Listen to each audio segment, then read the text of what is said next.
আল্লাহ রাব্বুল আলামিন দীর্ঘ সময় পরে জিবরাইল আমিনকে আল্লাহ নবীর বয়স যখন 40 বছর আল্লাহ রাব্বুল আলামিন গারে হেরায় পাঠালেন। জিবরাইল আমিন আসলেন, আসার পরে বললেন, ইন্নী বুইসতু মিনাল্লাহ, আমি আল্লাহর পক্ষ থেকে আপনার কাছে প্রেরিত হয়েছি। আল্লাহ আপনাকে পয়গম্বর হিসেবে কবুল করেছেন আর আল্লাহ আপনার প্রতি ওহী করেছেন। আল্লাহর নবীকে সাথে সাথে জিবরাইল বলেন, ইকরা। আল্লাহ নবী বলেন, মা না বিকারিন, আমি পড়তে জানি না। জিবরাইল চাপড়ে ধরলেন, সাথে সাথে আবার ছেড়ে দিলেন, ইকরা মা না বিকারিন, আমি পড়তে জানি না। এরপরে 3 নম্বর বারে যখন চিপে ধরে আল্লাহ নবীকে বলেন, ইকরা বিসমি রাব্বিকাল্লাযী খালাক। ও আমার হাবিব, আল্লাহ আপনাকে বলেছেন ওই প্রভুর নামে আপনি পড়ুন যিনি আপনাকে সৃষ্টি করেছেন। আল্লাহ নবী সাথে সাথে সূরা আলাকের 5টা আয়াতে কারিমা তেলাওয়াত করলেন। এই যে ঘটনা বললাম, এই ঘটনা জানে না, এই কোরআন অবতীর্ণের প্রথম বিষয়ে জ্ঞান নাই। এখানে এরকম একজন মানুষ থাকলেও হাত তোলেন যে জীবনের প্রথমে এই কথা শুনতেছেন, আছেন নাকি ভাই? সবাই জানি আমরা, কিন্তু এই জায়গাতে এই কথাই কেবল একমাত্র কথা নয়। এই জায়গার যেই কথাটি উপস্থাপনের জন্য আমি এত দীর্ঘ ভূমিকা দিয়েছি, ভালো করে খেয়াল করেন। আল্লাহর নবী দীর্ঘ 15 বছর জাহেলি যুগের 5টা বিষয় নিয়ে ভাবতেছেন, কিন্তু কখনো কি ভেবে দেখেছেন? নবীজি ভাবলেন ইয়েতিমকে নিয়ে, নবীজি ভাবলেন যুদ্ধকে নিয়ে, নবীজি ভাবলেন ওই নারীদের সম্মান নিয়ে, নবীজি ভাবলেন ওই মানুষের ডাকাতি নিয়ে, নবীজি ভাবলেন ওই মানুষগুলার মূর্তি পূজা নিয়ে। কিন্তু আল্লাহর নবীর 15 বছরের ভাবনা আর এই ওহী যেইটা আসলো সেইটার সাথে বাস্তবিক অক্ষে আক্ষরিক অর্থে দেখলে কোনো মিল নাই। নবীজি ভাবলেন কি আর আল্লাহ বলেন, ইকরা বিসমি রাব্বিকাল্লাযী খালাক। আপনার প্রতি যে ওহী দেওয়া হলো আপনি পড়েন আপনার ওই রবের নামে যিনি আপনাকে সৃষ্টি করেছেন। মুফাসসিররা ব্যাখ্যা করছেন, দুনিয়ার মানুষ কিয়ামত পর্যন্ত যত সমাজ আসুক আর কোনো নবী আসবে না। আল্লাহ নবীকে খাতামুন নবিয়্যিন করেছেন, ওই নবীর পরে আর কোনো নবী আসবে না। কিন্তু প্রত্যেকটা সমাজে এই 5 ধরনের অন্ধকারের কোনো না কোনো দিক এসে যেতে পারে। ওই সমাজকে যদি তুমি কিয়ামত পর্যন্ত প্রকৃতার্থে পরিবর্তন করতে চাও, তাহলে ওই সমাজ পরিবর্তনের মৌলিক সোপান হচ্ছে আল্লাহকে চিনার বিদ্যা দিয়া ওই জাতিকে শিক্ষিত করা। যেই জাতি আল্লাহকে চিনে না, কিয়ামত পর্যন্ত ওই জাতি কখনো সোনার বিশ্ব, সোনার বাংলা গঠন করতে পারবে না। ভালো করে খেয়াল করেন, যদি ওহী আসতো, হে নবী যান আপনি যুদ্ধ বন্ধের জন্য এই পলিসি নেন, আপনি যান নারীর সম্মানের জন্য এই কার্যক্রম নেন, আপনি যান এই মানুষগুলোর জন্য এই তাওহীদের দাওয়াত দিয়ে এইভাবে শুরু করেন। আল্লাহ রাব্বুল আমিন এইগুলা না বলে বলেন, ইকরা বিসমি রাব্বিকাল্লাযী খালাক খালাকাল ইনসানা মিন আলাক ইকরা ওয়া রাব্বুকাল আকরাম আল্লাযী আল্লামা বিল কলাম আল্লামাল ইনসানা মা লাম ইয়ালাম। আল্লাহ বলছেন আমি বান্দাকে ওই বিদ্যাই শিখাইছি যেই বিদ্যা বান্দা জানতো না। কিন্তু ওই বিদ্যা বান্দা যদি আবিষ্কার করে আর সেটার সাথে যদি রবের পরিচয় না থাকে, যত বড় শিক্ষিত তত বড় ডাকাত হবে, যত বড় শিক্ষিত তত বড় নাস্তিক হবে। কিন্তু আল্লাহকে চিনে যদি অনাবিষ্কারকে আবিষ্কার করে, ওই ব্যক্তি তত বড় আল্লাহর ওলি হবে। আপনি ঠিক বললেও ঠিক, না বললেও ঠিক, এটাই বাস্তবতা। আমি আপনাদের কাছে জিজ্ঞাসা করতে চাই, এই দেশকে যারা ফতুর বানানোর চিন্তা করলো, এই দেশের টাকা বিদেশে পাচার করে দিল, এই দেশের ব্যাংকগুলোকে হাওয়া করে ফেলে দিল, এই দেশের ভাগ্যাকাশকে যারা অন্ধকার বানায় ফেললো, যারা রাস্তা খেয়ে ফেললো, পুল খেয়ে ফেললো, ব্রিজ খেয়ে ফেললো, একদম চুপ করে থাকবেন না, বুঝে উত্তর দেন। এরা কি অশিক্ষিত না শিক্ষিত? এরা কি পড়ালেখা জানে না জানে? তাহলে জানা লোক এই কাজ করলো কেমনে? জানা লোক এই কাজ করলো এই জন্য যে এরা আসলে প্রকৃতার্থে রবকে চেনে না, ঠিক না? রবকে চিনলে কখনো এই কাজ করা সম্ভব নয়, এটা প্রমাণিত সত্য।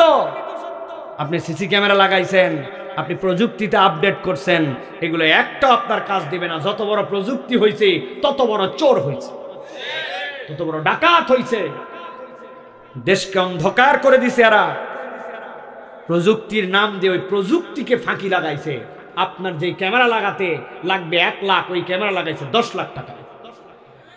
আবার 10 লাখ টাকা দিয়ে যে বাঁচাতে পারছেন, বাঁচার নাই, ওইখানেও দুর্নীতি করছে। আরে আমরাই তো সাক্ষী, আপনারাও সাক্ষী। পাসপোর্ট অফিসে গেছি না, পাসপোর্ট অফিসে কাজ করার জন্য গেছি, পাসপোর্টে কাজ করায় না, লোকজন আমাকে আগেই বুদ্ধি দিছে, হুজুর প্রস্তুতি নিয়ে যায়েন। আমি চিন্তা করছি প্রস্তুতি মানে কলম কাগজ, ওখানে সই টই করা লাগবে, তাই তো না? জি না, আপনারা যা বুঝছেন আমিও তাই বুঝছি। প্রস্তুতি আমি নিয়ে গেছি। আল্লাহর পক্ষ থেকে উদ্ভাসিত একটা, আল্লাহর পক্ষ থেকে নূর আপনাকে দান করা হয়েছে।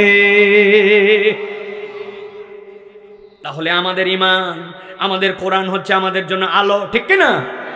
যারা ঠিক বলছেন, এখন থেকে বাড়িতে যখন যাওয়ার পরে দেখবেন সন্ধ্যার পরে বিদ্যুৎ চলে গেছে, লোডশেডিং, সাথে সাথে কোরআন মজিদটা এরকম করে ফাঁক করে খুলবেন, খোলার পরে টেবিলের উপর রাখবেন, আলমারির উপর রাখবেন, তাহলে দেখবেন আপনার বাড়ি পুরো ফকফক আলো, তাই তো? কেন? আপনি যে একটু আগে বললেন, হ্যাঁ ঠিক, ওয়ালাকিন জাআলনাহু নূরা, আল্লাহ আপনাকে নূর দিয়েছেন। ভালো করে বোঝেন, কোরআন নূর, কিন্তু এটা আপনি আমি বুঝি না। জীবনে এখানে যদি একজন রুগী থাকেন যার হাত ভাঙছে, পা ভাঙছে, মাথা ভাঙছে, এরকম যদি কোনো রুগী থাকেন আর জীবনে একবার এক্সরে করা লাগে, এরকম লোক আছেন ভাই? জীবনে এক্সরে দেখছেন, এমআরআই, সিটি স্ক্যান দেখছেন? আপনার হাত ভেঙে গেছে, ডাক্তারের কাছে নিয়ে গেছেন, ডাক্তার আপনারে তেনামেনা পেঁচায় আপনারে বিদায় করে দিবে না। ডাক্তার বলবে যাও আগে এক্সরে একটা করে নিয়ে আসো। আপনি এক্সরে করে নিয়ে আসছেন, হাড়টা একটা কালো ফিল্মের মধ্যে দেখা গেছে, এই হাড্ডি এদিকে গেছে, এই হাড্ডি ওদিকে। ওইটা দেখার পরে ডাক্তার আপনার ট্রিটমেন্ট শুরু করে। আপনি যখন এক্সরে করছেন, আপনার এক্সরে আপনি দেখেন নাই কেমনে কি হলো, খালি নিয়ে যাওয়ার পরে বললো জোরে করে শ্বাসটা নেন, শ্বাস টানার পর নিঃশ্বাস বন্ধ করেন, এরপরে 3 সেকেন্ড পরে ছেড়ে দিতে বললো। কালো একটা ফিল্ম দিল, ফিল্মের মধ্যে আপনার বুকের হাড্ডি ভাঙছে না মাথা ফাটছে নাকি হাত ভাঙছে আপনি দেখে ফেললেন। ওই যে একটা এক্সরে, যে এক্সরে আপনি চোখে দেখতে পান না। আল্লাহ বলছেন জাহেলি যুগের যেই 5টা অন্ধকারের কথা বললাম, আমি নবী আপনাকে বললাম, ওয়ালাকিন জাআলনাহু নূরা নাহদি বিহি মান নাশাউ মিন ইবাদিনা ওয়া ইন্নাকা লাতাহদি ইলা সিরাতিম মুস্তাকিম। আমি আল্লাহ আপনাকে জান্নাতে যাওয়ার রাস্তার এমন একটা আলো দিলাম, ওইটা দিয়ে আপনার যে বান্দাকে ইচ্ছা আমি আমার সে বান্দাকে হেদায়েত দিব। তুমি দেখতে পাও না, কিন্তু তোমার ঈমান আর তোমার কিতাব তোমার কাছে এমন আলো, যে আলো ছাড়া সমাজকে কখনো আলোকিত করার অন্য কোনো পথ নাই, কোনো পথ নাই। অতএব আপনাকে স্বীকার করে বসতে হবে যে আমি যেই কোরআনের আলোচনায় বসেছি, আমি যে হালাকায় এসেছি, এটা আমার জন্য আল্লাহর পক্ষ থেকে অদৃশ্য আলো। অবশ্যই এটার দ্বারা আমার কল্যাণ হবেই হবে। এই ঈমান করলে আল্লাহ আপনার জন্য উপকার দিবার, ঈমান না করলে আপনার এই উপকার আসবে না, আপনার পাত্র গর্ব, ঠিক কি না? আপনাকে বিশ্বাস করতে হবে। আল্লাহ কোরআনে বলছেন, আমার কথা না, ফাযাক্কির ফা ইন্নায যিকরা। আজকে শরীর ভালো না, এই জন্য লম্বা লম্বা আলোচনায় যাব না, লাইন মতো থাকার চেষ্টা করতেছে। আমার আলোচনা আবার শুরু হলে এর মানে ডান বাম অনেক দিক বেরিয়ে যায়। আজকে জায়গা মতো থাকার জন্য চেষ্টা করছি, আপনারা যেন এই কথাগুলি সুন্দর করে মাথার মধ্যে নিতে পারেন। তাহলে আমরা প্রাথমিক চ্যাপ্টারে আপনাদের কাছে এটা বুঝাতে পেরেছি বলে বিশ্বাস করি যে জাহেলি যুগ বলা হতো কয়টা কারণে, জোরে বলতে হবে, কয়টা কারণ। নবীজি তার জীবনের নবুয়ত পূর্ব জীবনে কয়টা ভাগে ভেবেছেন? 2টা ভাবে। একটা ভাবের বয়স ছিল 8 বছর, আরেকটা ছিল 15 বছর। 15 বছর ভেবেছেন 5টা বিষয়। কয়টা বিষয়? কিন্তু কোরআনুল কারীম এসেছে সূরা আলাকের প্রথম 5 আয়াত। কিন্তু আল্লাহ বলছেন কোরআনকে আমি আপনার জন্য দিয়েছি নূর হিসাবে। এই নূরের দায়িত্ব কিয়ামত পর্যন্ত ওই 5টা সমস্যা যেখানে, ওইখানে ওই আলো ফেলে সেটাকে কারেকশন করে দেওয়া। শর্ত কি? শর্ত হচ্ছে ওইটাকে গ্রহণ করার মতো নিজেকে তৈরি করতে হবে, ঠিক কি না? এই শেষটা খালি ঠিক যে বলছেন, এইটা মনের ঈমানের সাথে যায় নাই, ঠিক বলে ফেলছি। এইটা একটা বুঝ দিয়েই আমি আমার 2য় চ্যাপ্টারে প্রবেশ করব। এইটার বুঝটা খুব সহজ। আমার কাছে ছোট্ট একটা গল্প আছে, সারা জীবন আর ভুলবেন না, তাহলে বুঝে ফেলবেন আপনারা। আমি একবার মাহফিলে যাচ্ছি, আপনাদের এই দিক দিয়ে না, এই দিক দিয়ে পদ্মা হয়েছে, মানিকগঞ্জ দিয়ে ঝিনাইদহ, ওই দিক দিয়ে যেতে হয় ফেরিতে। আপনারা গেছেন কখনো ফেরিতে উঠছে? এই এলাকার লোক যদি ফেরি না চেনে তাহলে মুসিবত, ঠিক না ভাই? এ অনেককে খুঁজে পাওয়া যাবে ফেরির কোনো না কোনো ব্যবসার সাথেও জড়িত ছিল, বাপদাদার কেউ না কেউ। ঠিক না ভাই? আমি অনেক চিন্তা করছিলাম, আহারে এদিক দিয়ে যখন যাওয়ার সময় 48 ঘন্টা বসে থাকা লাগতো অনেক সময়। আহা, কি পরিমাণ ডিম ব্যবসা করে কোটি কোটি টাকার মালিক হয়েছে, এগুলো কি করে খাবে? পরে চিন্তা করতাম, কত দালালি করছে, কত মানুষ যে কষ্ট দিছে এদিককার লোক। আল্লাহ রাব্বুল আলামিন সকলকে ক্ষমা করে দেখ। প্রিয় ভাইয়েরা, তো এখন ফেরিতে আমি যাব ঝিনাইদহ, আসরের ওয়াক্ত কাছাকাছি। কোনো রকম আমি ফেরিতে গাড়ি উঠছে আমার, উঠার পরে আপনারা তো ভালোই জানার কথা, ফেরির ছাদের উপর নামাজের জায়গা, ঠিক না ভাই? আমি লাফ দিয়ে উঠে গেছি ফেরির ছাদে। উঠার পরে মোবাইলটা হাতে নিয়েছি, মোবাইলটা হাতে নিয়ে মোবাইল থেকে কম্পাস বের করলাম। এই যে কম্পাস বের করে, যে আপনাদের এখানে যেরকম কিবলা হচ্ছে এরকম, তাই তো? দেখে 2 রাকাত নামাজ পড়ে ফেলছি। 2 রাকাত নামাজ পড়ে আমি চুপচাপ বসে আছি। একটু দেখি পাশে, ডান পাশে এই জায়গায় একটা লোক আছে। ওই লোকটা শুধু আমার দিকে তাকায়ছিল। এখন অপরিচিত লোক যদি অনেকক্ষণ তাকায় থাকে একটু বিব্রত লাগে, ঠিক না ভাই? আমি চাচাকে সালাম দিলাম, আসসালামু আলাইকুম চাচা, কিছু বলবেন? মুরব্বী বলতেছে, বাবা কি বলবো, তুমি অবাক করে দিছ। আমি চিন্তা করলাম, জীবনের প্রথম দেখলাম আপনার, কেমনে অবাক করলাম? তুমি অবাক করে। আমি বললাম, চাচা কেমনে অবাক করলাম? বলছে, বাপ তুমি এই জায়গায় নামাজ পড়ার আগে আমিও নামাজ পড়ার জন্য উঠছিলাম। আমি নামাজ পড়ার পর একজনকে জিজ্ঞাসা করলাম যে, বাবা কেবলা কোন দিক? বললো, চাচা এই দিক। আমার একটু সন্দেহ হলো, হওয়ার পর আরেকজনের কাছে জিজ্ঞাসা করলাম, কেবলা কোন দিক? এই দিক। সাংঘাতিক কথা, 3 সেকেন্ডের মধ্যে কেবলা এত দূরে কেমনে হয়? পরে একজনের কাছে জিজ্ঞাসা করলাম, বাবা কেবলা কোন দিক? বলছে, চাচা আমি ফেরির লোক, এই দিক। তো চিন্তা করলাম, যা আছে কপালে 2 দিকের মধ্যেই করে ফেলাই। 2 দিকের মধ্যে আমি নামাজ পড়লাম। কিন্তু তোমাকে দেখলাম, তুমি নামাজ পড়তে আসার পরে কাউকে কোনো জিজ্ঞাসা নাই, আসলে আর কেবলার দিক ফিরলে আর নামাজ কালাম পড়ে ফেললে। কেবলা তো ঠিকই করলে, কেমনে কি?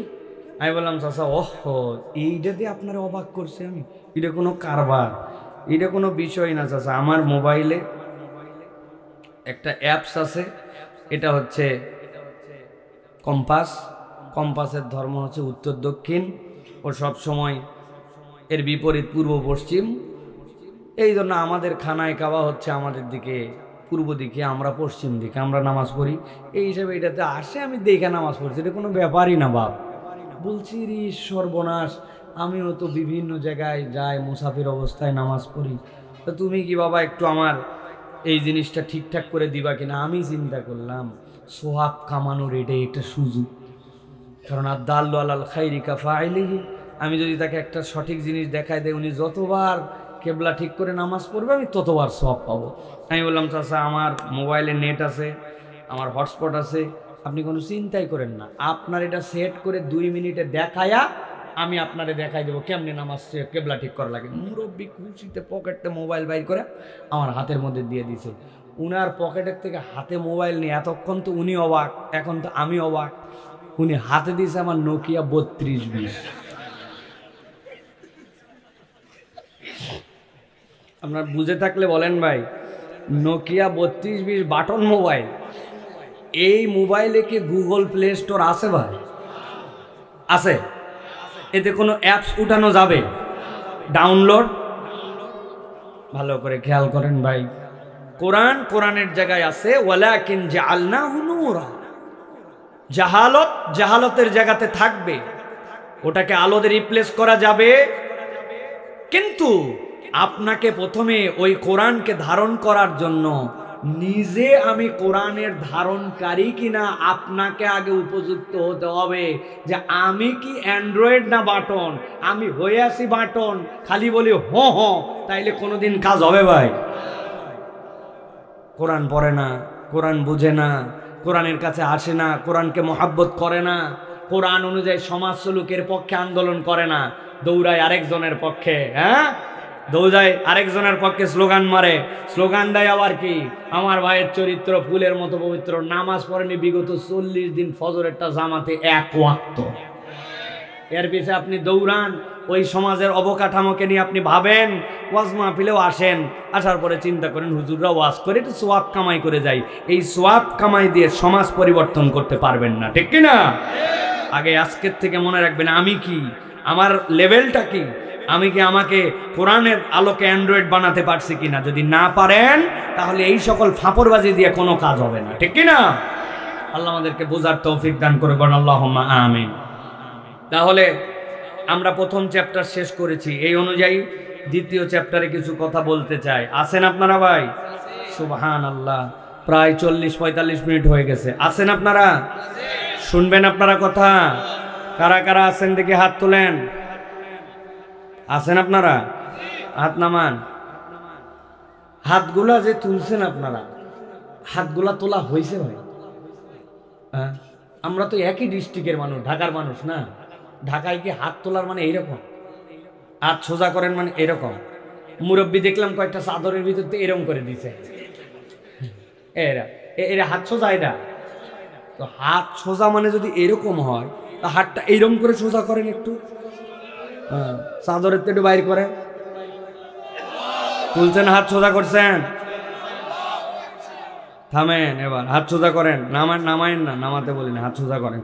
হাত আরেকবার নামাতে হবে কষ্ট করে। এবার ফাইনাল। হ্যাঁ, এবার আমরা দেখব যে কারা কারা ফাঁকি দিচ্ছে, ডানে বামে আমাদের কারা কারা শীতে জুবুতুবু হয়ে গেছে, কারা কারা তুলতে পারতেছেন। এটা দেখেই আমরা সংক্ষিপ্ত আলোচনা শুরু করবো ইনশাল্লাহ। পারবেন ইনশাল্লাহ? দেখি এবার একটু ডানে বামে তাকাবো, কিন্তু এরপরে হাত সোজা করার পরে কারা কারা উঠাতে পারে না, সোজা করে না, সোজা দুই হাত তোলেন, তুলছেন। এবার একটু পিছনে টানা দেন, পিছনে জোরে, সামনে দেন, এবার একটু সামনে, হ্যাঁ, এবার একটু ডানে দেন জোরে, এবার একটু বামে দেন, এবার সোজা করেন, সোজা সোজা সোজা সোজা সোজা সোজা করেন। ওই পিছনে কি হলো, মাফলার আলা চাচা কি দুই হাত তোলেন, হ্যাঁ, হাত সোজা সোজা, নড়াচড়া দেন, নড়াচড়া দেন, জোরে জোরে দেন, জোরে জোরে, হ্যাঁ, এবার শক্ত করেন, শক্ত করেন, শক্ত। এবার গলাটা পরিষ্কার দেন, ভালো করে পরিষ্কার দেন, সোজা করেন, সোজা করছেন সবাই? হাত শক্ত হয়েছে, শক্ত হয়েছে। এবার বুক বরাবর নেন, এই বরাবর, হ্যাঁ। এবার আমরা একটা আকাশ বাতাস মুখরিত করে তাকবীর দিতে চাই। পারবেন ইনশাআল্লাহ? বুঝছেন কিন্তু? পারবেন ইনশাআল্লাহ?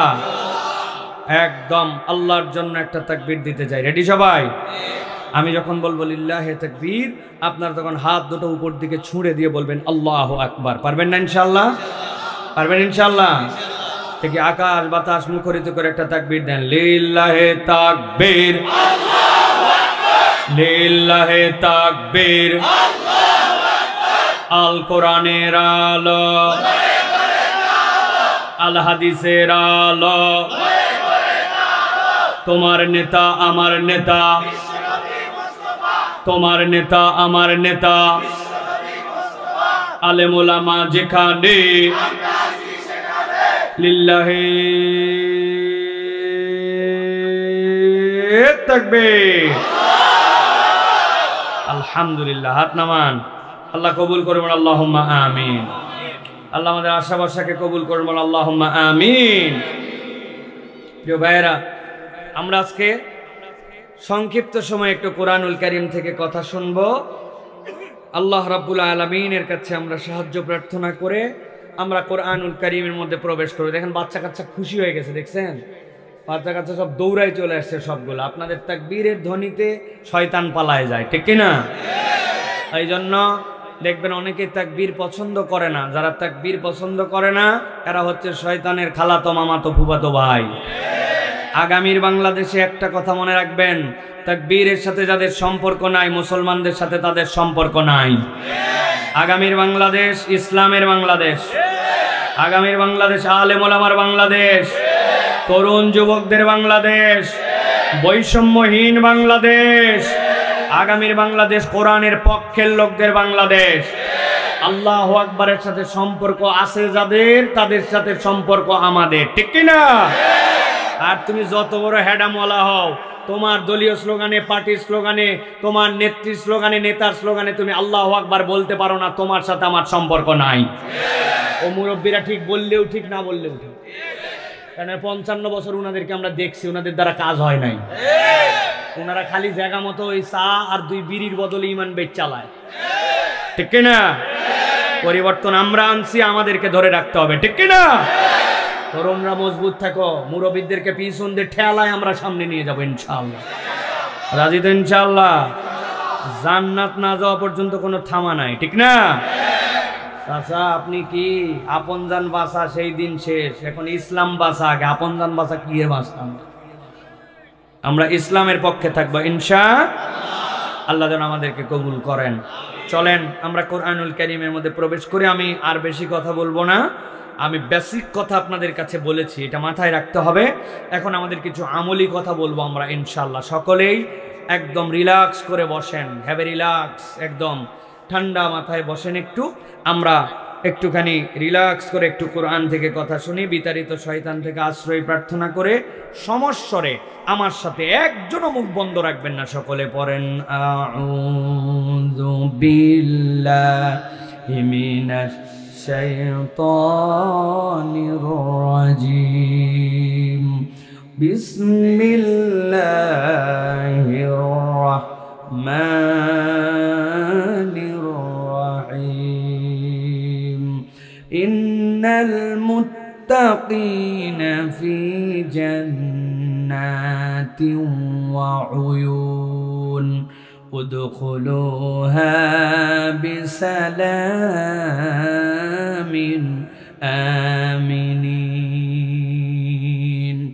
আল্লাহ রাব্বুল আলামিন বলছেন, দুনিয়ার মানুষ ভালো করে বোঝো, আমি যত সৃষ্টি দুনিয়ায় করেছি সব সৃষ্টিগুলা 3টা বেসিক ভাগে বিভক্ত। 1 নম্বরে আল্লাহর সৃষ্টি, যেই সৃষ্টিগুলা ক্ষণস্থায়ী। আরেকটা আল্লাহর সৃষ্টি, সেইটা হচ্ছে দীর্ঘস্থায়ী। আর একটা আল্লাহর সৃষ্টি, সেটা হচ্ছে চিরস্থায়ী। ক্ষণস্থায়ী সৃষ্টিগুলা কি? আপনার পাশে দেখেছেন একটা ছাগল জন্মগ্রহণ করেছে, খেয়ে ফেলেছেন। মুরগি একটা বড় হলো, জবাই করে খাওয়া শেষ। গাছ একটা বেড়ে উঠলো, গাছটা শেষ। পুকুর থেকে মাছ ধরলেন, মাছগুলো শেষ হয়ে গেল, খেয়ে ফেললেন। এইগুলো আপনার সামনে আসলো, আপনার সামনে চলে গেল। এইটা আল্লাহ রাব্বুল আলামিনের ক্ষণস্থায়ী সৃষ্টি। আল্লাহর নির্দেশেই কিন্তু এদের স্থায়িত্ব কাল দীর্ঘ নয়। আরেকটা দীর্ঘস্থায়ী সৃষ্টি, মাথার উপরের আকাশ। ওই যে কবে থেকে সৃষ্টি হয়েছে আমার জানা নাই। ওই সূর্য, ওই তারা, ওই যে নদী প্রবাহমান, ওই সমুদ্র রাজি, এইগুলা আল্লাহ রাব্বুল আলামিনের দীর্ঘস্থায়ী সৃষ্টি আছে, আবার থাকবে, কিন্তু কখনো আল্লাহর নির্দেশ আসলে শেষ হয়ে যাবে। আর একটা সৃষ্টি হচ্ছে চিরস্থায়ী সৃষ্টি, আল্লাহ রাব্বুল আলামিন সেইটা আপনার আমার রূহকে বানিয়েছেন। আল্লাহ বলেছেন, কুলির রূহু মিন আমরি রব্বি, রবের নির্দেশে ওই রুহের জগতে সৃষ্টি হলো। এরপরে আল্লাহ আপনার সাথে শরীরের সম্পৃক্ত করলেন। এরপর আল্লাহর হুকুম আসলো, শরীর থেকে আলাদা হয়ে গেল। এরপরে বাসা বাদাল মাউত, ওই জায়গাতে উত্থিত হলো। এরপরে রব্বুল আমিন তাকে খালিদিনা ফিল জান্নাহ আও খালিদিনা ফিন্নার, তাকে জান্নাতে চিরস্থায়ী ঢুকাবেন অথবা জাহান্নাম। ওই রূহ যে কবে শেষ হবে এটা আল্লাহ রাব্বুল আলামিন ছাড়া কেউ বলতে পারেন না। আল্লাহ বলছেন, বান্দা আমি যেই রূহ তোর সৃষ্টি করলাম, আমি আল্লাহ ওই রূহগুলার আবার ক্যাটাগরি করেছি। 4টা ক্যাটাগরিতে বিভক্ত থাকবে, গ্রেড অনুযায়ী, স্ট্যাটাস অনুযায়ী। যখন কোনো রূহ আল্লাহর প্রতি ঈমান এনে ফেলে, সাথে সাথে সে মুসলিম, কিন্তু আল্লাহ ওইটাকে আরো উন্নত করতে চান, আল্লাহর কথা শুনে, আল্লাহর আদেশ নির্দেশ মানে, তখন সে মুমিন। আল্লাহ বলেন, এখানেই থামাতে চাই না, আমি রব্বুল আমিন দেখতে চাই আল্লাহর যাবতীয় নিষেধ থেকে সে ফেরত চলে আসছে, আল্লাহর থেকে ভয় করে। ওই রূহটা তখন আল্লাহর শরীরের সাথে সম্পৃক্ত করার পরে তার লকব হয় তখন মুত্তাকি। আল্লাহ এখানেই তাকে থামাতে চান না, আল্লাহ দেখতে চান আল্লাহর হুকুম মানে, আল্লাহর নিষেধ থেকে দূরে থাকে। কিন্তু ওই ব্যক্তিটা আল্লাহকে কবুলিয়াতের জন্য ভালো কাজের প্রতিযোগিতায় লেগে যায়, তখন আল্লাহ রাব্বুল আমিন ওই মানুষের মর্যাদা দেন মুহসিন। আল্লাহ রাব্বুল আমিন এই যে 3 ক্যাটাগরি আর এই 4 ক্যাটাগরি, আল্লাহ বলছেন এর মধ্যে থেকে একটা ক্যাটাগরি আল্লাহ রাব্বুল আলামিন তাকে বলছেন মুত্তাকি। আল্লাহ বলছেন, ইন্নাল মুত্তাকিনা, আমি ওই মুত্তাকি মুত্তাকিদের ব্যাপারে একটা ঘোষণা দিতে চাই, ফি জান্নাতি ওয়া উয়ুন, এই মুত্তাকিরা জান্নাতে থাকবে আর নিরোড ঝর্ণা ধারার মধ্যে থাকবে। আল্লাহ ডাক দিয়ে বলবেন উদখুলুহা বিসালামিন আমিনিন। আজকের দিনে কত বিপজ্জনক পরিবেশ, আজকের দিনে হাসরের কত ভয়াবহতা তোমরা দেখেছো, কিন্তু আমি আল্লাহ একটাও স্পর্শ করতে দিব না। আমি নিরাপদে তোমাদেরকে জান্নাতে প্রবেশ করার জন্য অনুমতি দিয়ে দিলাম। আল্লাহ বলছেন ওয়ানাজানা মা ফি সুদুরিহিম মিন গিল। দুনিয়ায় দুই ভাই একই মায়ের পেটের সন্তান, কিন্তু তারপরেও ইমানদার, তারপরেও নিজেদের অন্তরের মধ্যে নানান ধরনের জটিলতা কুটিলতা থাকে। আল্লাহ বলছেন একবার যদি জান্নাতে আসো, জান্নাতে একজন আরেকজনের নিয়ামত দেখে কখনো তোমাদের হৃদয়ে অনুভব হবে না। ওয়ানাজানা মা ফি সুদুরিহিম মিন গিল্লিন, অন্তরের যত ঈর্ষা আল্লাহ সবগুলা জান্নাতে ঢোকা মাত্র দূর করে দিবেন। আল্লাহ বলছেন এরপরে তোমরা হয়ে যাবে ইখওয়ানান আলা সুরিরিম মুতাকাবিলিন। আল্লাহ রাব্বুল আলামিন চেয়ারে বসায় সামনে সামনে তোমাদেরকে হাজির করবেন, তোমরা ভাই ভাই হয়ে জান্নাতের নাজ নিয়ামত সবাই মিলে উপভোগ করবে। সুবহানাল্লাহ। আল্লাহ বলছেন লা ইয়ামাসুহুম ফিহা নাসাবুন। দুনিয়ায় তুমি খেলা দেখতেছো, খেলা দেখতে দেখতে দেখতেছো 6 বলে 6 রান লাগবে, তোমার দলের হাতে আরো 3 উইকেট আছে, এখন মনে হচ্ছে আমার দল জিতেই যাবে, কিন্তু 3 ঘন্টা টানা খেলা দেখে মুখে হাই উঠে গেছে, ক্লান্তি এসে গেছে, আর কখন শেষ হবে? যত আনন্দের জিনিস হোক তোমার ক্লান্তি আসে। আল্লাহ বলছেন লা ইয়ামাসুহুম ফিহা নাসাবুন, একবার যদি ওই জান্নাতে ঢোকো কখনো ক্লান্তি তোমাকে গ্রাস করবে না। ওয়া মা হুম মিনহা বিমুখরিজিন, আল্লাহ বলছেন কখনো ওই জান্নাত থেকে তোমাদেরকে বের করা হবে না। আল্লাহ বলছেন নবী আপনি এবার জানাই দেন, নব্বি ইবাদি আন্নী আনাল গফুরুর রহিম। আমার বান্দা ঢাকার বুকে বসে বসে ভাবতেছি আহারে জান্নাত, আহারে ওই জান্নাতে গেলে এই নিয়ামত পাবো, কিন্তু আমার আমলের দিকে যদি তাকাই আমার তো গুনাহ খাতায় জিন্দেগি ভরা। আজকে সকাল থেকে আমার যে গুনাহ জনগণ যদি জেনে ফেলতো, আর কপাল দিয়ে যদি লেখা উঠতো পরে আসি তো জুব্বা, পরে আসি টুপি, মুখের মধ্যে তো সাদা দাড়ি, কিন্তু একটা মহিলা সামনে দিয়ে চলে যাওয়ার পরে মনের যে অবস্থা হয়েছিল, গোপনে যে পাপ করছিলাম, কান যে গুনাহ করছিল, মোবাইলে যে গুনাহ দেখছিলাম, ছোটবেলার অবস্থা যেমন ছিল, 3 বছর হলো না একটু পরিবর্তন হয়েছি, আগের জীবন ক্যারেক্টার, এইগুলা সব কিছুর দিকে তাকালে আমি সামনে শুধু অন্ধকার আর অন্ধকার দেখি। আল্লাহ বলছেন নব্বি ইবাদি, ও আমার হাবিব আপনি আমার বান্দাদের কাছে খবর পৌঁছায় দেন, আন্নী আনাল গফুরুর রহিম।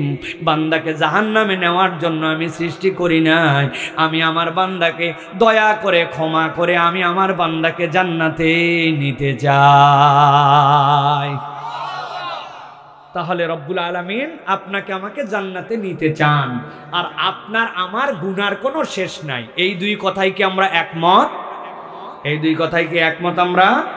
আমাদের গুনাহ খাতায় ভরা জীবন, আর আল্লাহ আমাদেরকে জান্নাতে নিতে চান, ঠিক কিনা ভাই?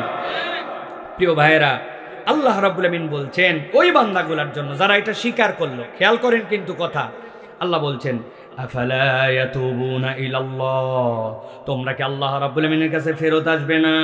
ওয়া ইস্তাগফিরুনাহু, আর তার কাছে কি ক্ষমা চাইবে না?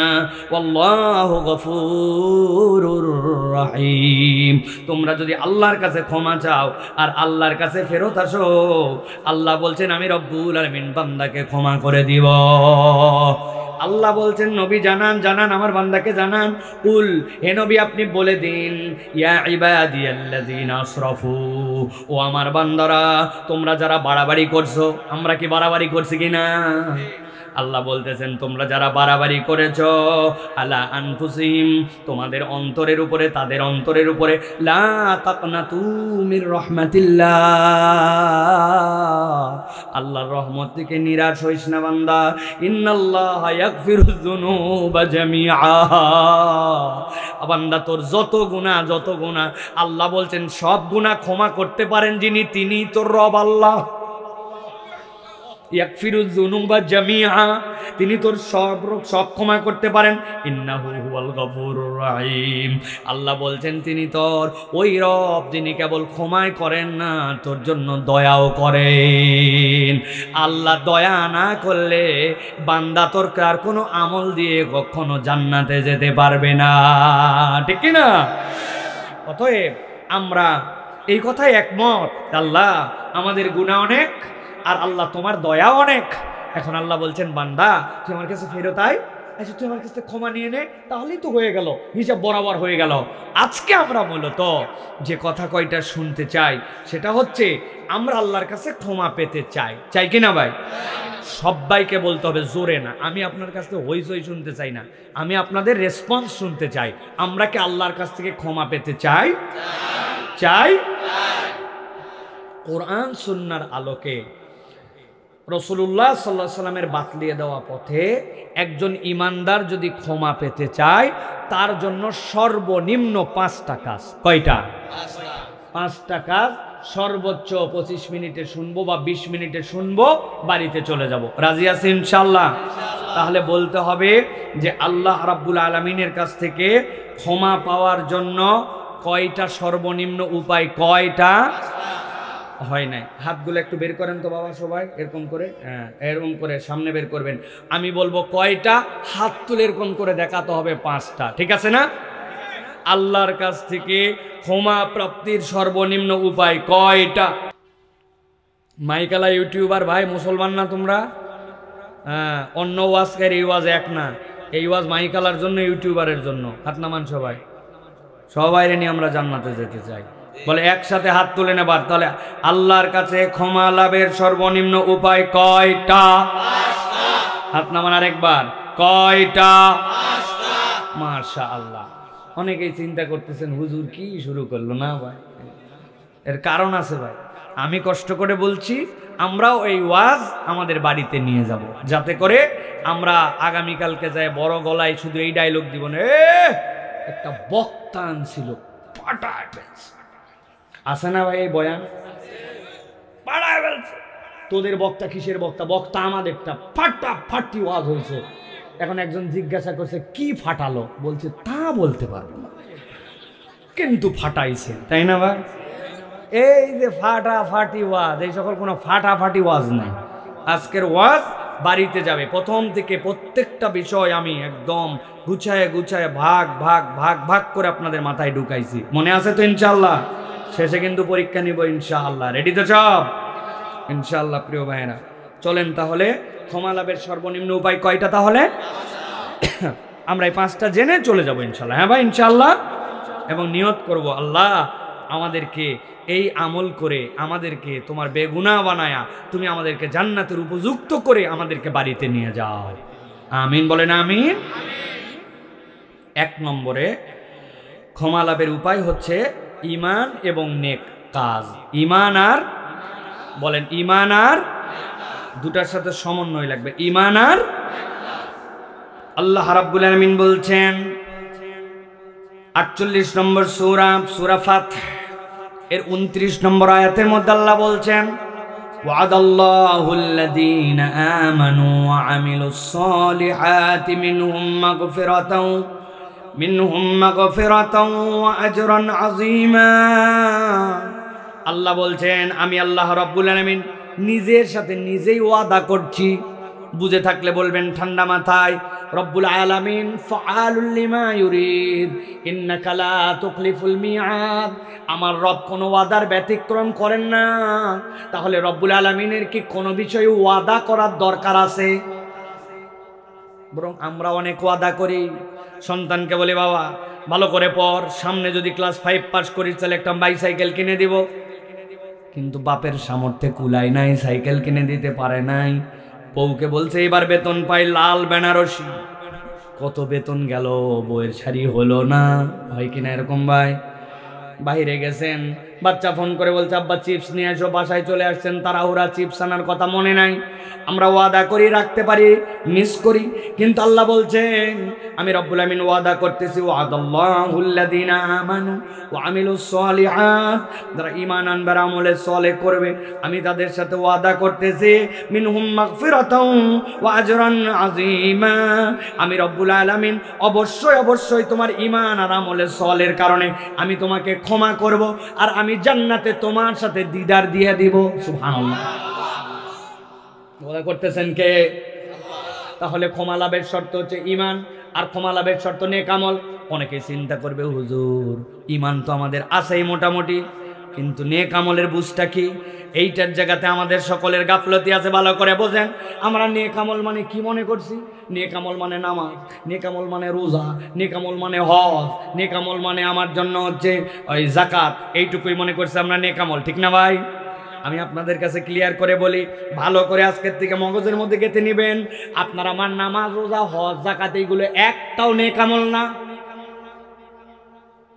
হুজুর কি সাংঘাতিক কথা বললো, প্রত্যেকেই হুজুরে নিয়ে আইছে, ঈমান আমলের পরে এগুলো বলে নেক আমল না। ভালো করে বোঝেন, নেক আমল, কিন্তু এখানে বুঝের মিস্টেক আছে। আপনাদের এলাকায় এক ছেলে ক্লাস 5-এ পড়ে, স্কুলের রুটিন আছে, সকালবেলা 8:30টায় স্কুলে যাওয়া লাগবে, স্কুলের ড্রেস আছে, কালো প্যান্ট সাদা শার্ট, স্কুলের পরীক্ষা পদ্ধতি আছে, প্রথম সাময়িক, দ্বিতীয় সাময়িক, বাৎসরিক, স্কুলের পরীক্ষার পাস মার্ক নির্ধারণ করা আছে 33।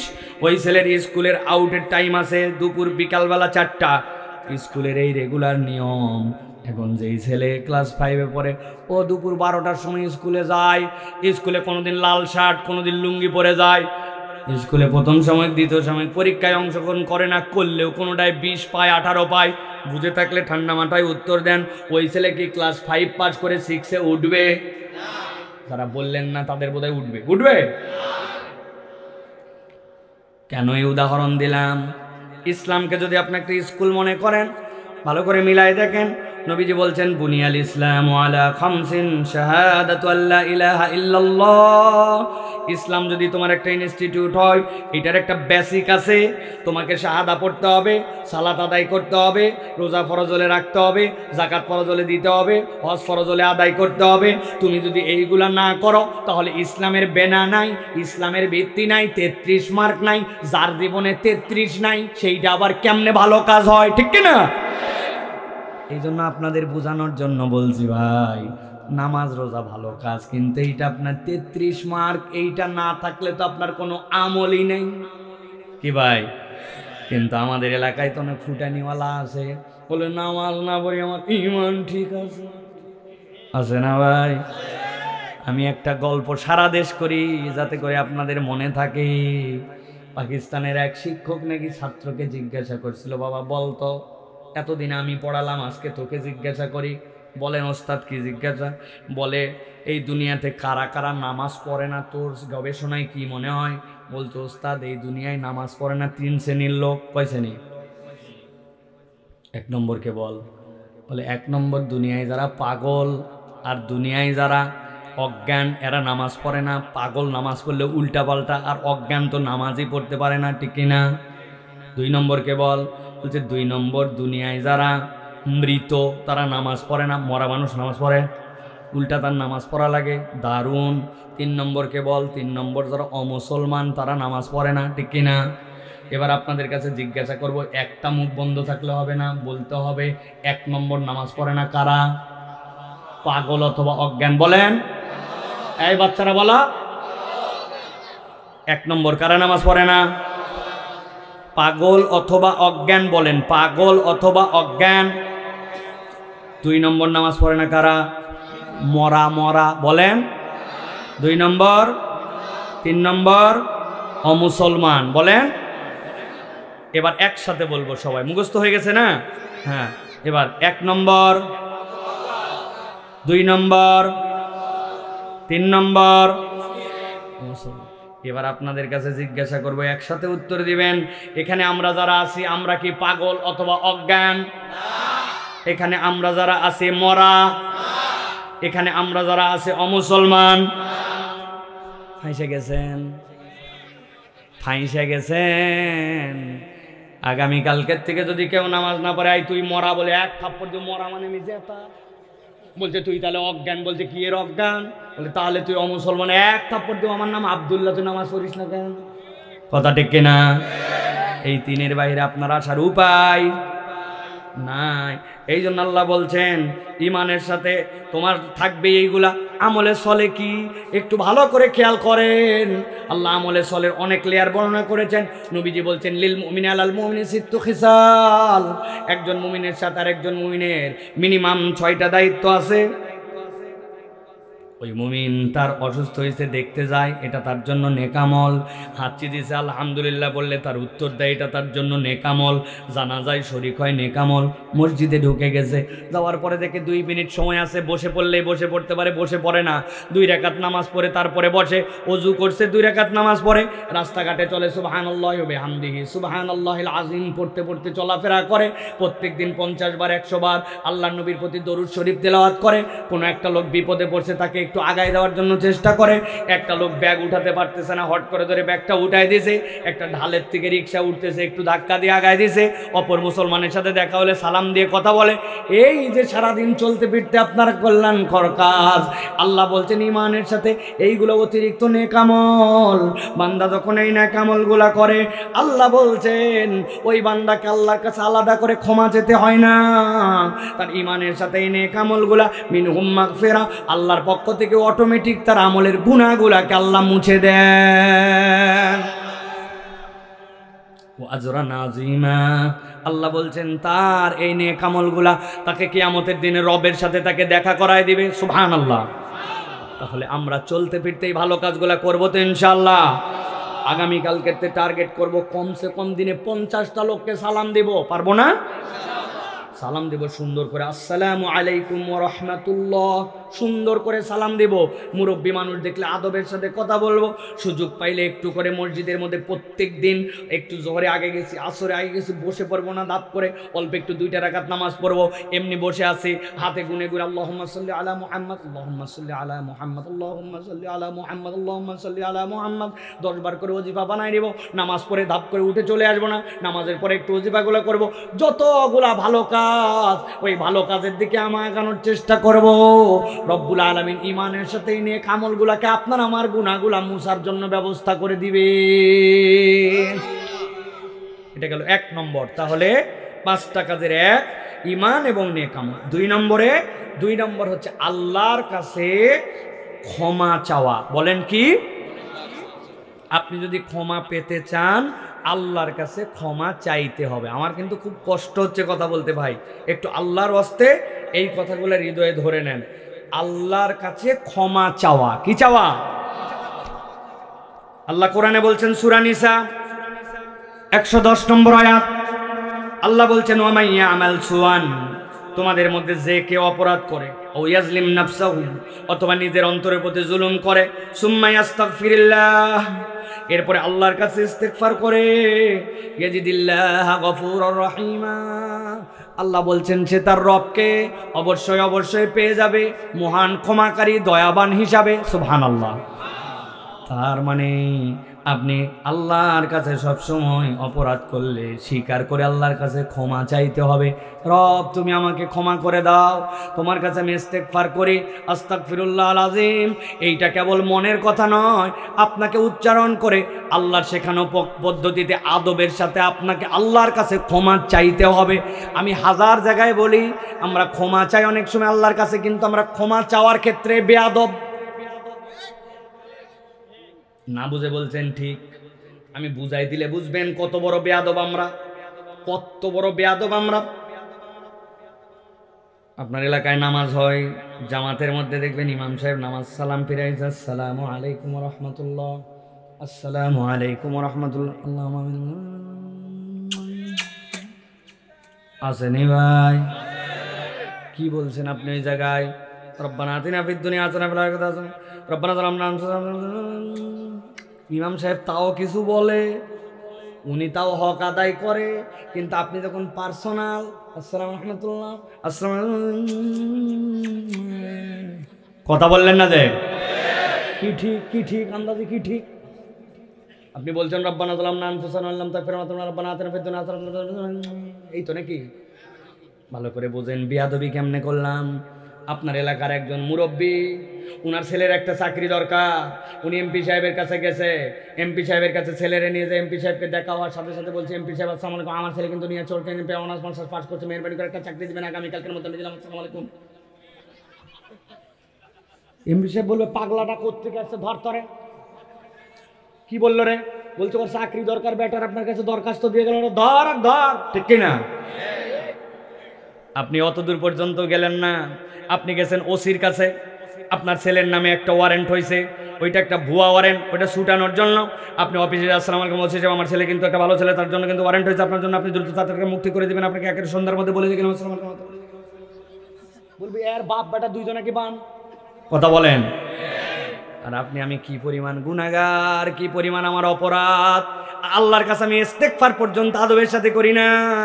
রব্বানা আল্লাহর বোধহয় ঠেকা পড়ছে আমার। কথা বলেন। নবীজি তার 23 বছরের জীবনে কোনোদিন মুসল্লিদেরকে নিয়ে হাত তুলে একসাথে মোনাজাত করলেন না, অথচ নবীজি কখনো ওজিফা ছাড়া নামাজ থেকে উঠলেন না। আস্তাগফিরুল্লাহ আস্তাগফিরুল্লাহ আল্লাহুম্মা আনতাস সালাম মিনকা সালাম আল্লাহুম্মা ইন্নী আলা যিকরিকা ওয়া শুকরিকা রাদিতু বিল্লাহি রাব্বান ওয়া বিল ইসলামি দীনান আল্লাহুম্মা লা মানিয়া লিমা আতাইতা ওয়া লা মুতি লিমা। সকালে সন্ধ্যায় আল্লাহুম্মা আনতা রাব্বি লা ইলাহা ইল্লা খালাক লা ইলাহা ইল্লা আনতা খালাকতানি ওয়া আনা আবদুকা ওয়া আলা আহদিকা। আল্লাহর নবী ওজিফা ছাড়া একদিনও উঠে নাই, আর আপনি এগুলো একদিনও পড়েন নাই, উল্টা খালি আপনি দোয়া করার সিস্টেম বাইর করছেন, আবার দোয়া না করলে ইমামের চাকরি থাকবে না, ঠিক কি না? আল্লাহর কাছে আমি ইস্তেগফার চাওয়ার ক্ষেত্রেও কখনো প্রপার গাইডে চাই না। আমি আমার তালেবে ইলমদেরকে সব জায়গায় বলি, ভাই ভাগ্য আসমান থেকে অটোমেটিক পরিবর্তন হয় না।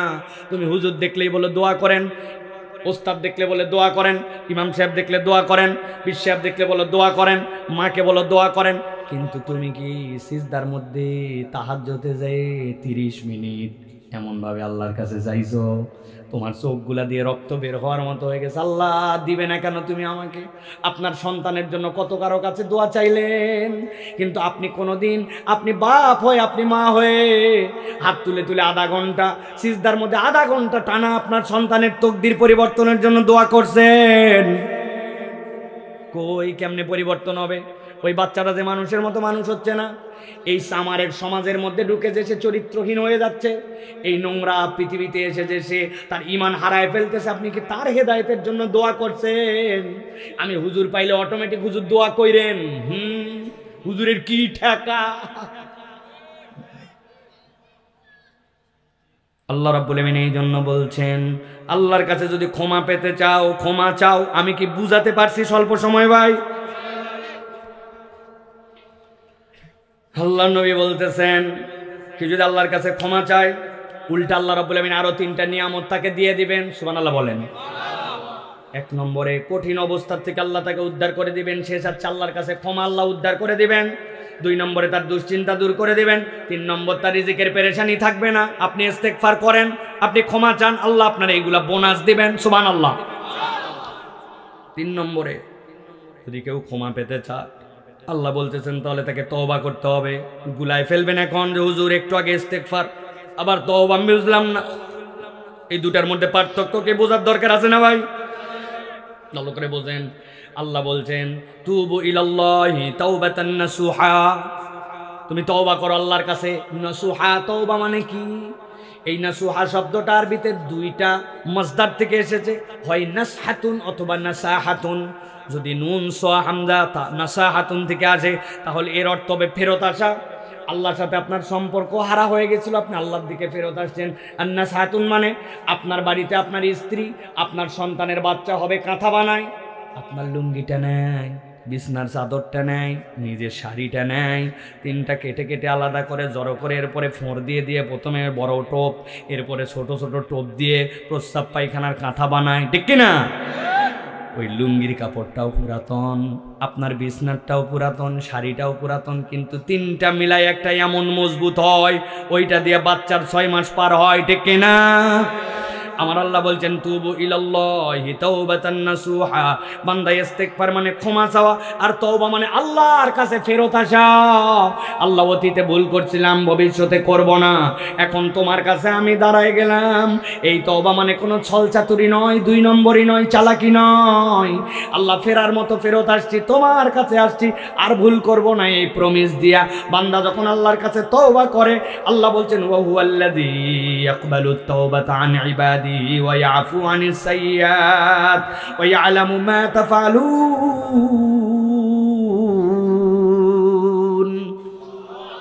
আল্লাহ বলছেন রব্বুল আলামিন বান্দার তওবা কবুল করেন, তার যাবতীয় গুনাহ মাফ করেন। আর আল্লাহ জানেন তুই যা করছিস। কে জানেন? ছোট্টবেলায় বাড়ির থেকে বের হওয়ার পরে একটা বড়ইয়ের গাছ পাইছিলাম, হাতের কাছে একটা ঢেল দেখে ঢেল মারে দিয়েছি, অনেকগুলা বড়ই পড়ছিল, সবগুলা নেই নাই, ডানে বামে দেখাই 5-7টা বড়ই চুনিমুনি বগলে তুলে নিয়ে চলে গেছিলাম, মনে নাই। কথা বলেন, মনে আছে? ঘটনা মনে আছে? নাই। জানে কে? হিসাবের দিন বের হয়ে যাবে, এরকম কত কাহিনী আছে আমার জীবনে, মনে নাই। একজনকে বলছিলাম ভাই ম্যাচটা দে তো একটুখানি, একটা বিড়ি ধরাবো, ওই ম্যাচ দিয়ে বিড়ি ধরাইছি, সাথে ম্যাচও পকেটে নিয়ে চলে গেছি। উনারও মনে নাই, আমারও মনে নাই। আছে কি না? একে তো বিড়ি খাই অপরাধ করছেন, 2 নম্বরে ম্যাচ নিয়ে গায়েব করে দিয়েছেন, ওই গ্যাস লাইটার ফেরত দেন না। আপনারা কেউ আপনার সন্তান বলে আমি বুঝাচ্ছি, আপনারা এইভাবে। আল্লাহর কাছে সব জানা আছে। আল্লাহ বলছেন ওয়ায়ালামু মা তাফআলুন, যা করছো সব জানে আল্লাহ, সব মাফ করবে আল্লাহ। একবার তুই আল্লাহর কাছে ফেরত আয় বান্দা, ধানাই পানাই করে নয়, আশার মতো ফেরত আয়। রাজি আছি? তাহলে ঈমান এবং নেক আমল, 2 নম্বর আল্লাহর কাছে ক্ষমা চাওয়া, 3 নম্বরে তওবা, 4 নম্বরে তাকওয়া। 4 নম্বর কি? আল্লাহ বলছেন ইন্নাল্লাযীনা ইয়াখশাউনা রাব্বাহুম বিল গায়ব লাহুম মাগফিরাতুন ওয়া আজরুন কাবীর। আল্লাহ বলছেন রব্বুল আমিন ওই মানুষগুলাকে ক্ষমা করে দেন আর বড় পুরস্কার দিয়ে দেন যেই মানুষেরা আল্লাহ রব্বুল আলামিনকে ভয় করে চলে। সুবহানাল্লাহ। বান্দার হৃদয়ে সবচেয়ে বড় নিয়ামতের নাম আল্লাহর ভয়। আল্লাহর ভয়, আল্লাহর ভয় অন্তরে এমনি এমনি আসে না। আল্লাহর ভয় আসার জন্য আল্লাহর ট্র্যাকে থাকা লাগে, আল্লাহ রাব্বুল আলামিনের ট্র্যাকে থাকা লাগে। ওয়াজ আপনার আল্লাহর ভয় আনবে। যে এই ব্যক্তি রাস্তার মধ্যে ঘুরতেছে, মনে করছে বিরাট কামাই করলাম, অথচ আমরা 1.5 ঘন্টা বসে থাকলাম, এটা আপনার অন্তরের মধ্যে প্রভাব পড়বে। ওই যে আল্লাহ বলছেন ওয়ালাকিন জাআলনাহু নূরা, এই আলো আপনি এক্সের আলো মতো দেখতে পান না, কিন্তু অন্তরে এইটার দাগ আছে, ঠিক কি না? এই দাগ না থাকলে এতক্ষণ কি মনে করে বসে থাকবে মানুষ? আল্লাহ বলতেছেন আল্লাহকে ভয় করো, রব্বুল আলামিনকে ভয় করে চলো। আল্লাহর ভয়ের সবচেয়ে বড় দিকটা সবসময় মনে রাখবেন, হুদুদুল্লাহ, আল্লাহর সীমা কখনো অতিক্রম করবেন না। আল্লাহ বলছেন হারাম বাস হারাম, আল্লাহ বলছেন হালাল বাস হালাল। আমার এখানে আর কোনো মতামত নাই, হালাল পার করে যাবেন না, হারাম পার করে যাবেন না। সবচেয়ে বড় 3টা হারাম সমাজে এখন জঘন্য রূপ ধারণ করছে, যেই গুনাহ করতে কোনো কষ্ট করতে হয় না। 1 নম্বর মিথ্যা, 2 নম্বর গালি, 3 নম্বর গীবত। বলেন 1 নম্বর, 2 নম্বর, 3 নম্বর। 1 নম্বর, 2 নম্বর, 3 নম্বর। গীবত আবার কোনো অপরাধ হলো নাকি? হুজুরের দোষ আছে বলেই তো বলতেছি। হুজুরের দোষ আছে জন্যই বলতেছেন। হুজুরের দোষ না থাকলে তহমত হতো, আর জানা দোষ হুজুরের পিছনে বলার নাম হচ্ছে গীবত, ঠিক কি না? আর মুরব্বী ফতুয়া বার করছে, বলতেছে এগুলা কথা বলা উচিত না, না বলেও পারি না, আল্লাহ মাফ করুক। কথা ঠিক, বুঝেন না? মানে 2 জন মিলে গীবত করতেছে, উনি মধ্যে এসে বলতেছে আসলে এগুলো কথা বলা ঠিক না, আল্লাহ মাফ করুক, না বলেও পারি না, যেটা বলছিস কথা ঠিক। বা আল্লাহরেও বুঝ দিলে উনি। আছে কিনা? খবরদার, নিজের আমলনামা শেষ করবেন না। গীবত করব না, গালি দিব না, মিথ্যা বলবো না, এটা হুদুদুল্লাহ। আল্লাহ বলছেন সিবাবুল মুসলিমি ফুসুক ওয়া কিতালুহু কুফর। একজন মুসলমান আরেক মুসলমানকে কখনো গালি দিতে পারে না। আপনি আদর করে ডাক দিচ্ছেন এ হারামজাদা, এদিকে কি, নাউজুবিল্লাহ ওয়া নাউজুবিল্লাহ বলেন। এক বন্ধু আরেক বন্ধুকে ডাক দিচ্ছে শালার বেটা, হুজুর ওয়াজে উঠে গেল, তুই আসলি না এখনো শালার বেটা, যা ঠেলা। কি একটা অবস্থা আমাদের। গালি দিব, খবরদার, গীবত, গালি আর এই মুখের মধ্যে মিথ্যা কথা, এটাতে বেঁচে থাকেন ভাই, প্রিয় ভাইরা। তাহলে এটা আমরা তাকওয়ার ক্ষেত্রে আমরা এগিয়ে যাব ইনশাআল্লাহ। সর্বশেষ 5 নম্বরটা হচ্ছে দান খয়রাত। কি বলেন? সাদাকা। বলেন কি? সাদাকা। আমরা দুর্বল হয়ে গেছি, আমরা দান খয়রাত করি না।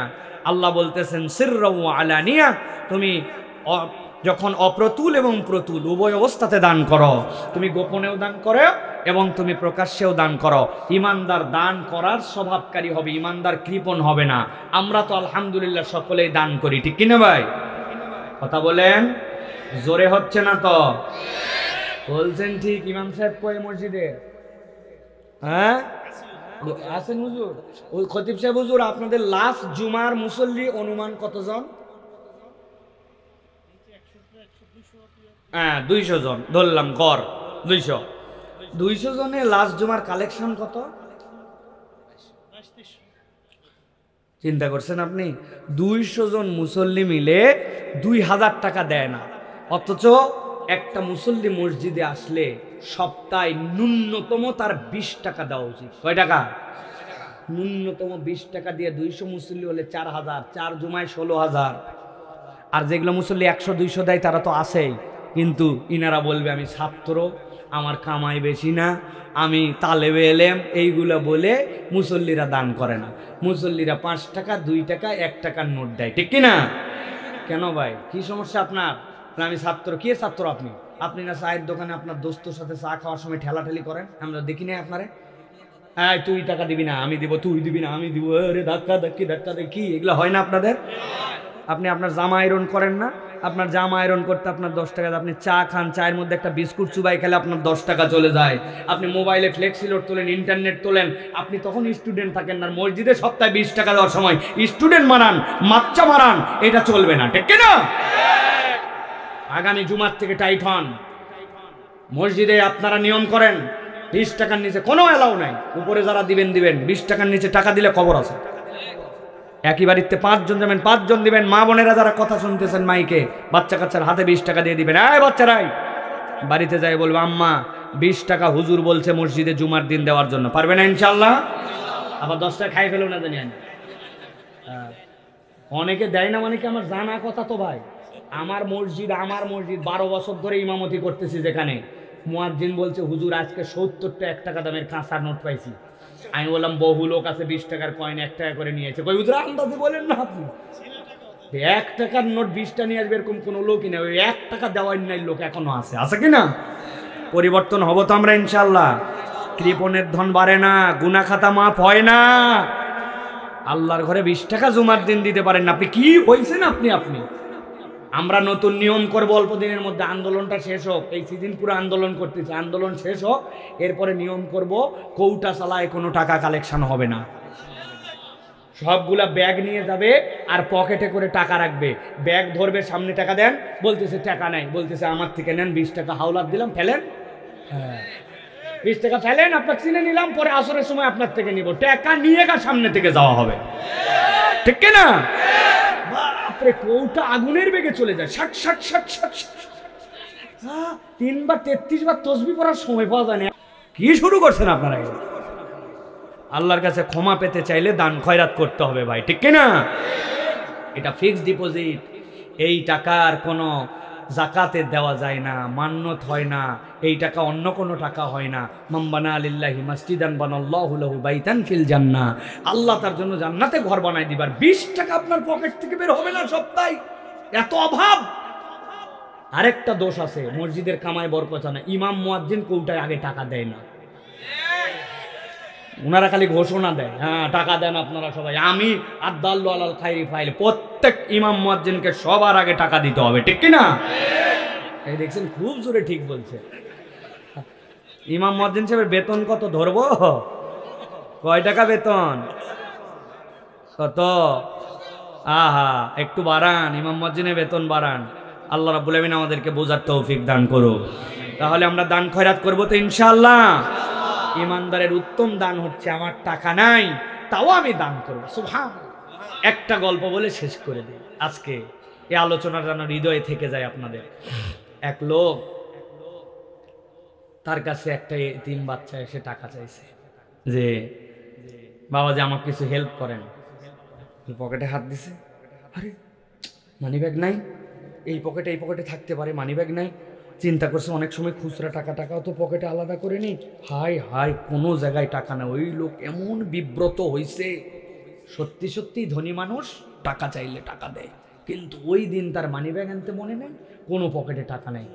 বিব্রত হয়ে ওই বাচ্চার গায়ে হাত দিয়ে বলছে, বাবা রে আমি তোকে টাকাই দিতে চাইছিলাম, বিশ্বাস কর বাপ, পকেটে মানি ব্যাগ ভুলে আইছি, কোনো পকেটে টাকা নেই, কি একটা বেকায়দার মধ্যে পড়ে গেলাম বাপরে, আজকে দিতে পারলাম না, তুই মনে কষ্ট নিস না আব্বা, তো আল্লাহ বরকত দেখ, অন্যদিন তোকে দেখলে কিন্তু আবার দিব।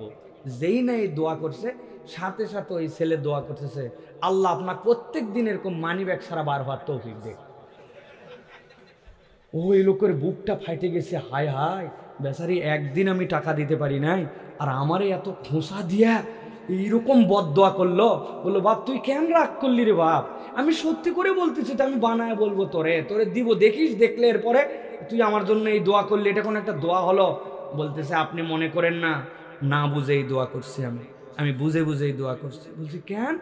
বলছে দেখেন, লোকজনের কাছে আমরা টাকা চাইলে তো টাকা দেয়, অনেক সময় খোঁচা দেয়, রাগ করে, কেমন করে টাকা দেয়, টাকা চাইলে বিরক্ত হয়, আমাদের কাছে তুই-তুকারি করে, কিন্তু আজকে আপনার পকেটে মানি ব্যাগ নাই বলে আপনি যে আদর করে, যে মাথা নেড়ে আমাকে স্নেহ দিলেন, আমাদের বুকের মধ্যে খুব চায় কেউ আমাদের সাথে এরকম একটু দয়া করে কথা বলুক। আজকে যদি আপনার পকেটে মানি ব্যাগ থাকতো, এই ভালোবাসাতে তো কেউ কথা বলতো। ওই জন্য আমি বলছি, আপনি মানিব্যাগ ছাড়া আছেন, টাকা তো সকলের কাছে পাই, কিন্তু এই দয়া, এই সুন্দর আচরণ, এই আদর্শ হাকটা তো আমাদেরকে কেউ দেয় না। আল্লাহু আকবার। অতএব ও আম্মাসা ইলা ফালা তানহার, কেউ চাইলে তাকে হেকার দিও না। ওটার মধ্যে এইটাও আছে যে আপনার কিছু নাই, কিন্তু তাকে সুন্দর করে কথা বলা, দুর্বল মানুষের সাথে একটু হাসি মুখে বিহেভিয়ার করা, এটাও আল্লাহর কাছে সাদাকা। এটাও যদি আমরা করি, আল্লাহর কাছে আমরা উত্তম বিনিময় পাবো। পারবো তো ইনশাআল্লাহ? তাহলে আমরা দান সাদাকা করব, তওবা করব, তাকওয়ার পথে থাকবো, আল্লাহর কাছে ক্ষমা চাবো, ঈমান আর আল্লাহর আমলে সালের উপরে অটল থাকবো ইনশাআল্লাহ। আল্লাহ আমাদেরকে জান্নাতের দিকে নেবেন, বলেন আল্লাহুম্মা আমিন।